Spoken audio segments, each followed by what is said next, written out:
오늘 함께 보실 말씀은 이사야 18장 1절부터 7절까지의 말씀입니다. 구약성경 987면에 있습니다. 이사야 18장 1절부터 7절까지의 말씀을 한 절씩 교독하도록 하겠습니다. 슬프다 구스의 강 건너편 날개치는 소리나는 땅이여,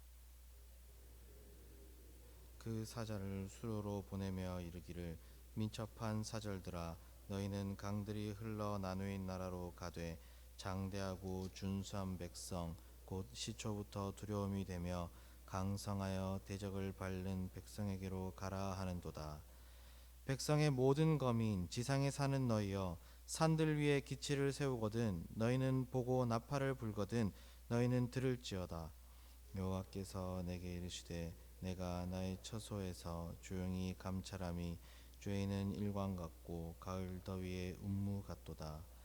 추수하기 전에 꽃이 떨어지고 포도가 맺혀 익어갈 때에 내가 낫으로 그 연한 가지를 베며 퍼진 가지를 찍어 버려서 산의 독수리들과 땅의 들짐승들에게 던져 주리니 산의 독수리들이 그것으로 여름을 지내며 땅의 들짐승들이 다 그곳으로 겨울을 지내리라 하셨음이라. 함께 읽겠습니다. 그때 강들이 흘러 나누인 나라에 장대하고 준수한 백성 곧 시초부터 두려움이 되며 강성하여 대적을 밟는 백성이 만군의 여호와께 드릴 예물을 가지고 만군의 여호와의 이름을 두신 곳 시온산에 이르리라. 아멘. 오늘 우리가 함께 읽은 이사야 18장의 말씀은 그 배경이 히스기야가 유다의 왕이었을 때를 하고 있습니다. 당시의 국제적 정세는 강대국이었던 이 아수르와 또한 신흥 세력으로 올라왔던 구스 간에 팽팽한 힘대결이 존재하고 있었습니다. 구스는 아수르를 향하여서 진격하려고 했습니다. 이때 구스는 남유다의 왕이었던 히스기야에게 자신과 함께할 것을 요청하게 됩니다. 이때 히스기야는 어느 편에 서야 했을까요? 과거보다 힘이 작아지기는 했지만 여전히 강력한 힘을 가지고 있었던 아수르 편에 서야 했을까요? 아니면 드디어 힘을 모으고 있는 신흥 세력으로 떠오르는 구스의 편에 서야만 했을까요? 오늘 본문은 이러한 고민을 하고 있었던 히스기야에게, 그리고 히스기야에게 사신을 보내었던 구스에게 하나님께서 이사야를 통하여서 하신 말씀입니다.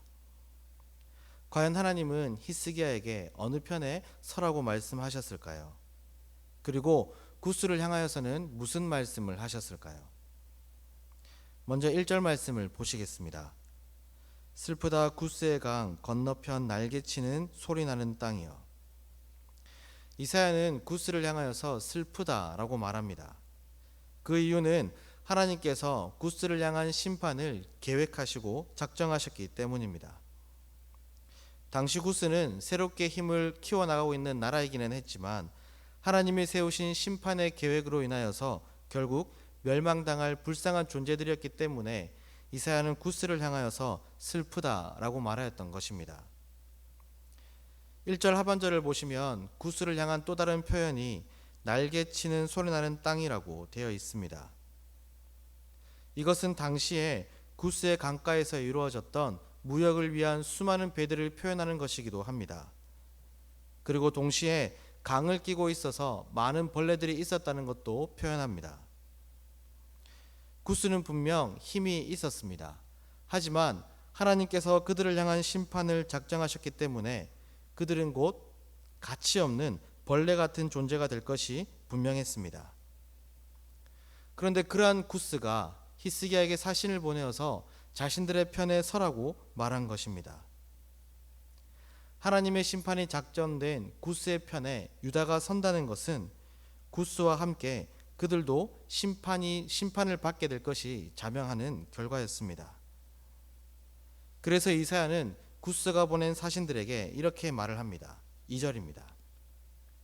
갈대배를 물에 띄우고 사자를 수로로 보내며 이르기를 민첩한 사절들아, 너희는 강들이 흘러 나누인 나라로 가되 장대하고 준수한 백성 곧 시초부터 두려움이 되며 강성하여 대적을 밟는 땅에게로 백성에게로 가라 하는도다. 이사야는 배를 타고 온 구스의 사신들에게 다시 배를 타고 스스로 민첩하다 말하고 장대하고 준수하고 강성하여 두려움을 준다라고 여기는 구스, 곧 자신들의 나라로 다시 돌아가라고 외쳤습니다.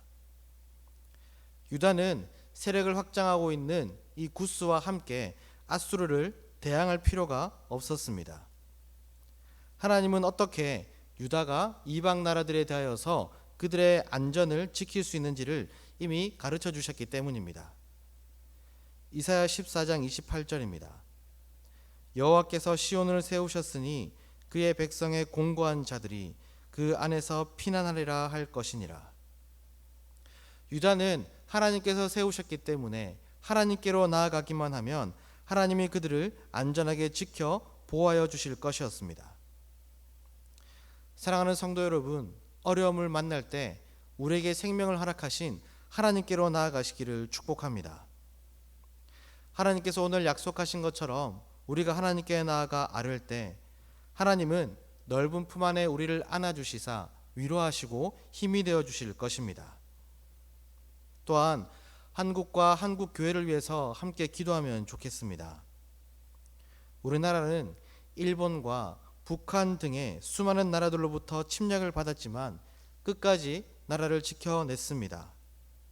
이것이 어떻게 가능했을까요?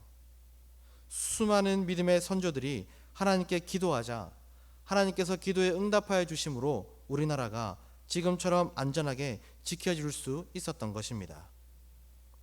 간절히 바라기는 한국교회가 나라를 위하여 기도함으로 계속해서 하나님께서 은혜를 부어주시는 우리나라가 되기를 간절히 소망합니다. 기도하는 한국교회, 그리고 하나님의 은혜로 세워지는 한국이 될 수 있도록 마음 모아 기도하시는 저와 성도님들이 되시기를 소망합니다. 이사야는 3절부터 유다를 포함한 세상의 모든 사람들에게 유다를 지키시고 보호하시는 유다의 유일한 의지의 대상이 되시는 이 하나님이 어떠한 분인지를 가르쳐 줍니다. 4절을 보시면 하나님은 더위 속에 내리쬐는 햇볕같이 그리고 가을 추수 때에 맺히는 이슬같이 조용히 유다를 바라보신다라고 말씀하십니다. 이사야가 왜 이렇게 하나님에 대하여 설명을 했을까요? 당시에 정말로 하나님이 유다를 지키고 보호하시는지 의심하는 사람들이 있었기 때문입니다. 유다가 아수르로부터 위협을 받고 또한 구스가 사신들을 보내어서 자신과 함께 하자고 말하는 이 순간에도 하나님은 너무 조용하시지 않냐고, 하나님은 아무런 일을 하시지 않는 것이 아니냐고 의심하는 사람들이 있었습니다. 그러나 하나님은 일하시지 않는 것이 아니었습니다. 하나님은 때를 기다리고 계셨습니다. 내리쬐는 태양과 또한 가을의 이슬은 시간이 지나면 결국 열매를 맺게 하고 추수를 할 수 있도록 하듯이 하나님은 이방 나라들을 심판할 그때를 기다리시며 여전히 유다와 함께 하시고 보호하고 계셨던 것입니다. 5절과 6절을 보시면 하나님께서 정하신 그 때가 되면 하나님은 칼로 나무를 베고 가지를 베어버리듯이 대적을 심판할 것이고 또한 그 심판에서 죽은 대적의 시체들은 짐승들의 먹이가 되게 하실 것이라고 말씀하십니다. 사랑하는 성도 여러분, 하나님은 우리의 삶에 아무런 일도 일어나지 않는 것처럼 그냥 가만히 계시는 분이 아니십니다. 과거에도 그리고 지금 이 순간에도 앞으로도 여전히 살아계시사 우리와 함께 하시고 지켜 보여주신다는 이 사실을 기억하시기를 바랍니다. 그리고 하나님이 정하신 때가 되면 우리를 힘들게 만들었던 모든 것들을 다 반드시 제거하여 주시고 우리들에게 온전한 구원을 허락하여 주실 것입니다. 지키시고 보호하시는 하나님, 그리고 대적을 물리치시는 하나님, 그 하나님을 오늘도 풍성히 누리시는 저와 모든 성도님들이 되시기를 소망합니다. 기도하겠습니다.